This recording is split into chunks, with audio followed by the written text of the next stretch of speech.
Sebuah kitab yang dinisbatkan kepada Imam Ali bin Abi Thalib mengandung ramalan yang menarik tentang kejayaan sebuah negeri pada akhir zaman.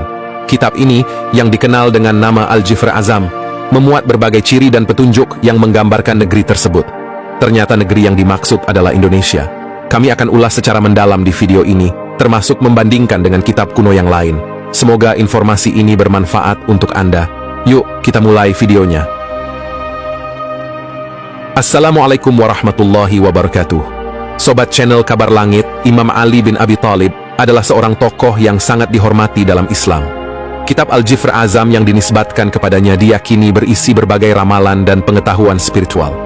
Salah satu ramalan yang paling menarik adalah tentang sebuah negeri di timur yang akan mencapai puncak kejayaannya pada akhir zaman. Dalam konteks ini, akhir zaman sering diartikan sebagai masa ketika dunia akan mengalami perubahan besar dan umat manusia akan menghadapi berbagai tantangan dan cobaan. Dalam kitab tersebut, negeri yang diramalkan akan mengalami kejayaan memiliki beberapa ciri utama. Pertama, negeri ini sering mengalami gempa bumi. Kedua, negeri ini menjalin hubungan luar negeri dengan negeri-negeri di sekitarnya, seperti Cina di timur jauh dan Korea di belakang Laut Kuning. Ketiga, pada masa Imam Mahdi dan Nabi Isa, negeri ini akan mencapai puncak kejayaannya dengan semua pulau-pulaunya yang terbuka dan makmur.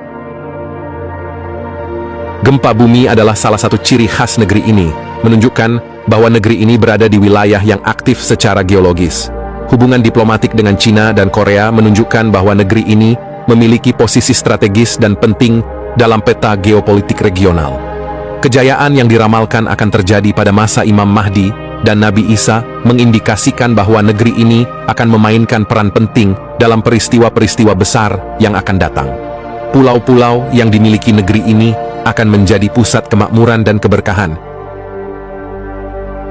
Dalam terjemahan ke bahasa Indonesia, kata Al-Yaban dari kitab Al-Jifr Azam seringkali diterjemahkan sebagai Jepang. Namun, jika kita mencermati 8 ciri-ciri yang disebutkan, jelas bahwa ciri-ciri tersebut lebih cocok merujuk pada Indonesia daripada Jepang. Kesalahan penerjemahan ini terjadi karena pelafalan Arab untuk kata Al-Yaban sebenarnya mengacu pada Al-Yavan, yang mirip dengan pelafalan Arab untuk Sumatera. Kesalahan penerjemahan ini mungkin terjadi karena keterbatasan pemahaman bahasa dan konteks sejarah. Al-Yaban terdengar mirip dengan Jepang dalam beberapa bahasa.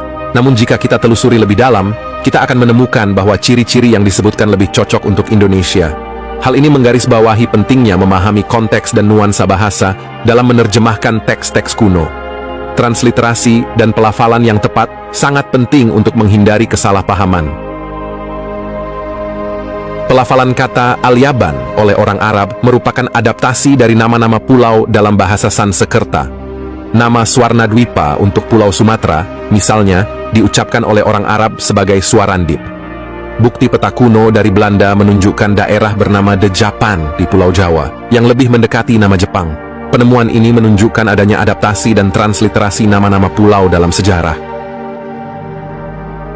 Proses transliterasi ini menunjukkan bagaimana nama-nama tempat dapat berubah dan beradaptasi ketika melewati berbagai budaya dan bahasa.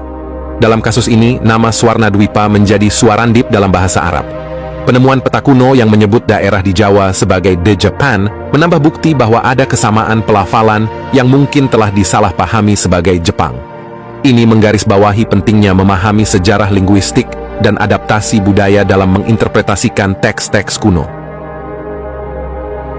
Dr. Menachem Ali dalam bukunya Aramitic Philology menjelaskan bahwa istilah Javan atau Yavan berasal dari bahasa Vedic Sanskerta yang berarti Pulau Jawa.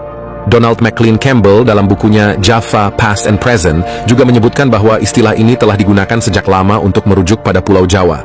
Henry Phillips dalam bukunya Histories of the Cultivated Vegetables mencatat bahwa istilah Javan digunakan oleh orang Barat untuk merujuk pada Pulau Jawa sejak zaman Nabi Nuh.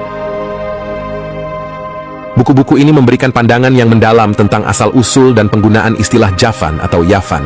Dr. Menachem Ali menunjukkan bagaimana istilah ini telah berakar dalam bahasa dan budaya Vedic Sanskerta. Donald McLean Campbell memberikan perspektif historis tentang bagaimana Jawa telah dikenal sebagai pusat kebudayaan dan peradaban. Henry Phillips menambahkan dimensi lain dengan menunjukkan bagaimana istilah ini digunakan dalam perdagangan dan referensi geografis sejak zaman kuno.